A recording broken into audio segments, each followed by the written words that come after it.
Irena me 5 mbiemra, e cila duhet kishte ikur me kohë, atje ku e ka vendin. Këllëgjeja me ligj për 20 ditë duhet hipte verdiktin. Pa jo mban 42 ditë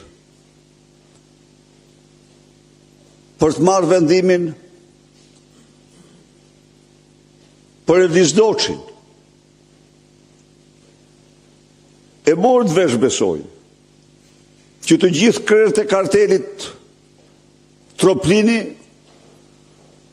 janë të lirë, janë të lirë në arati gjoja, në fakt janë të gjithë në Tiranë, në shtëpitë e tyre, në Durrës.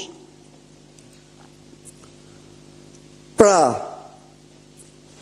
a nuk është ky qëndrim, ftoj qytetarët, t'i shtrojnë pyetje vetes,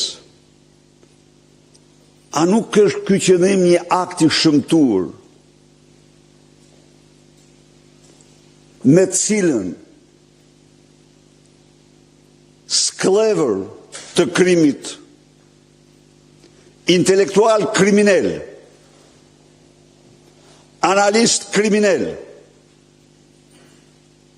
të quajtur analist, po që s'kan asgjë të përbashkët me gazetarinë as dhe analizën, asgjë të vetë shpallur, kërkojnë të servirin qytetarëve sukses dhe kartelit si sukseset të zgjedhjeve? A përbën ky një krim të shëmtuar propagandistik?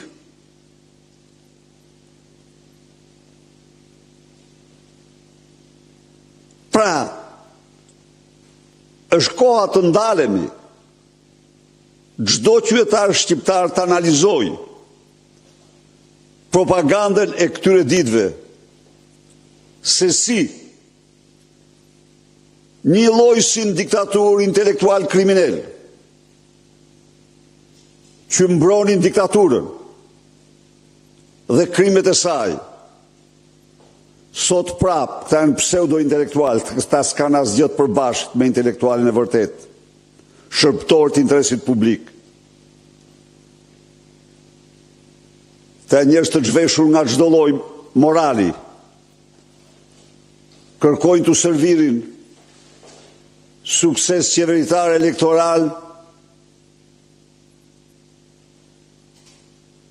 kartelet e drogës dhe brutalitetin e tyre në zgjedhje.